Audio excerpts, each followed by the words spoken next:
Hey guys, today in this episode, we are going to be talking about tight ends. I'm going to give you my rankings for Dynasty tight ends this year in 2022.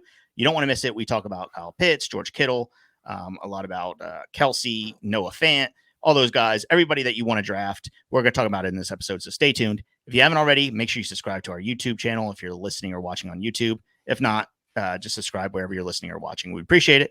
Thanks, guys. Enjoy.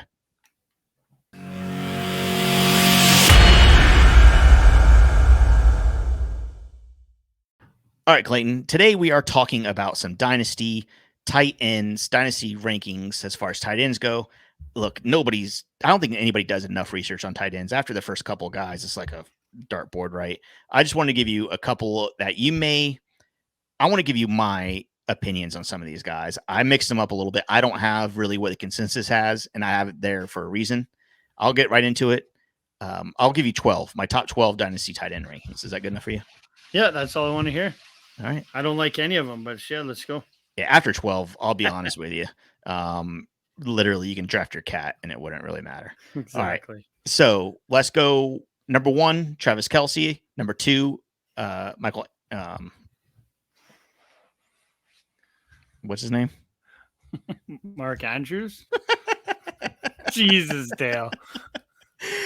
Some things never change. Look, we're trying to rebrand a little bit. Were you just trying to call him Michael? No, I didn't say Mike. Michael Andrews? Oh. Jesus. Mark, and look, it's been a long off season, okay? You got to give me a break. Kyle Pitts. Kyle Pitts is one name that I know everybody's throwing around Dynasty. Look, we don't know how this offense is going to go in Atlanta anymore. Do you have any? He's good enough to be a top 3 tight end. I'll say that. But is he good enough to really be the consensus number 1 pick in all dynasty leagues and tight ends? Just because he has a couple years on some of these other guys. Up until what happened with the Chiefs with Tyreek Hill.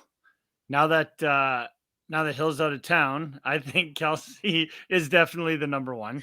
We're struggling. Go ahead. Yeah, I had Pitts. I originally had Pitts number 1. So yeah, my top 3 are going to be similar to yours. I mean, the same group of guys, but it's going to go Kelsey, Pitts, Andrews.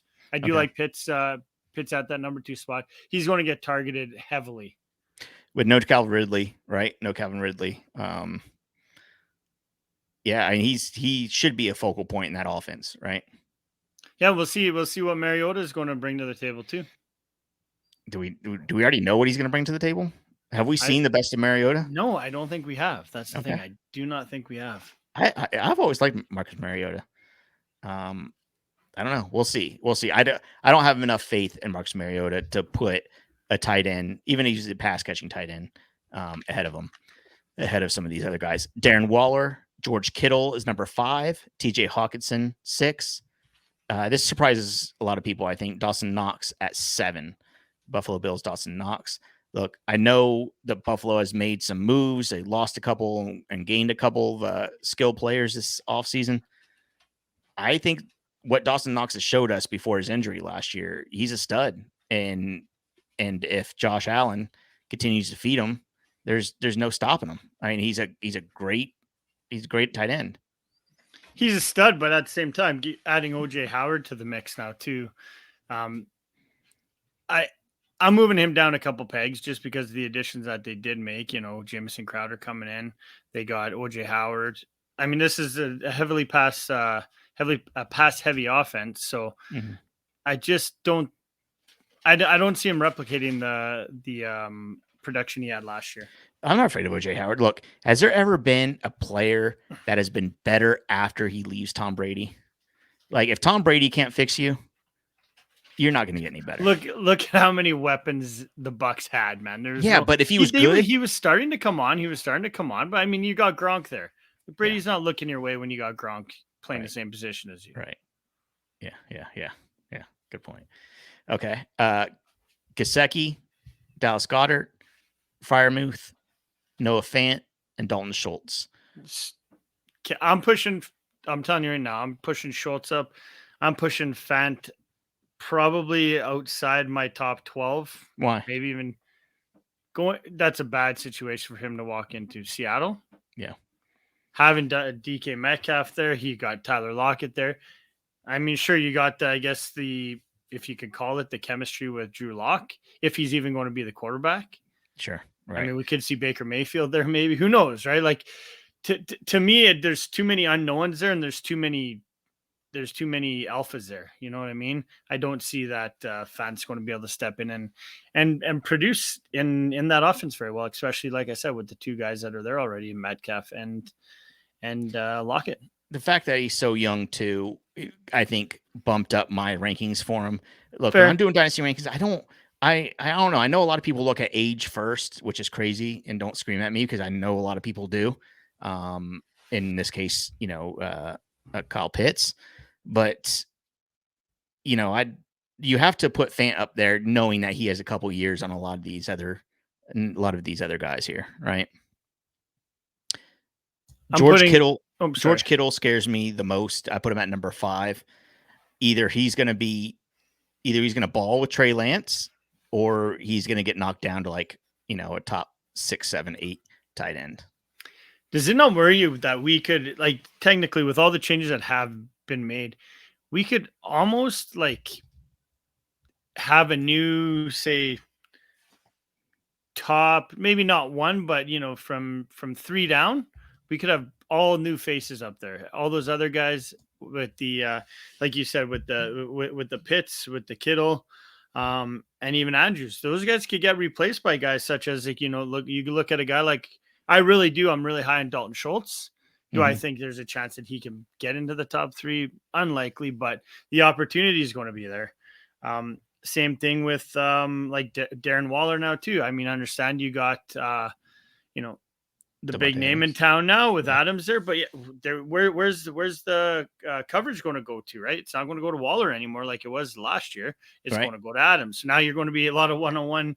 And the fact that Derek Carr has, played with Devontae Adams in the past, well, I don't know how that's going to go. I mean, Darren Waller obviously is not going to be ignored. He's way too big of a freak. Yeah, he is. Yeah, dude, the dude's crazy. Look, I was looking up pictures for the thumbnail for YouTube, and these pictures look scary. He doesn't. And the crazy thing is, he looks big against football players. Imagine just me, being 5'7" and a quarter. I'm really 5'6", but just like me walking by. Oh, sorry, Dale. What's your height at your pro day? Huh? What's your height at your pro day? 5'5.5". Okay, I'm not going any lower than that. Oh man, okay. Yeah, we'll go through that in a little bit. Yeah. Anyway, so I get what you're saying. Look, the tight end position is so weird. It's so weird. Would you put Kelsey, Andrews, Pitts, Waller all in tier 1? Is that fair enough? Yep. That's a little bit bigger than it was last year. Last year, I believe it was just Kelsey, Kittle. Kittle was there too. So Kelsey, Kittle, Andrews. But yeah, I'm in agreement with you. I am knocking Kittle down to tier 2. Okay. Yeah, I think I am too. Yeah. Kittle and Hawkinson. Look, and the only reason I'm keeping Kittle is because he can have those big games, and we're not sure how exactly. He played well with Kittle. Kittle had some nice plays when Trey Lance played, in the little that he did. I mean, they had some highlights together for sure.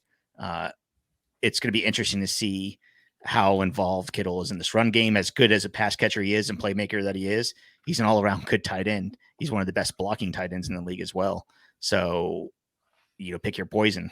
How is that going to work out? I'm not sure, but I have a feeling they keep doing the same. They had so much good success, the 49ers did last year, running the ball. But at the same time, they need to help Trey Lance. I don't, it's going to be interesting. The 49ers team is really interesting, really going to be really interesting to watch and how everything plays out. Yeah. And we've seen in the past too, right? With, I guess not technically considered a rookie quarterback this year, but we've seen new quarterbacks, I guess, young quarterbacks often rely on that tight end position. So, I mean, from that perspective, for a, as they would call it, what everyone calls it, a receiving blanket. Is that what they would call it? Have you heard that?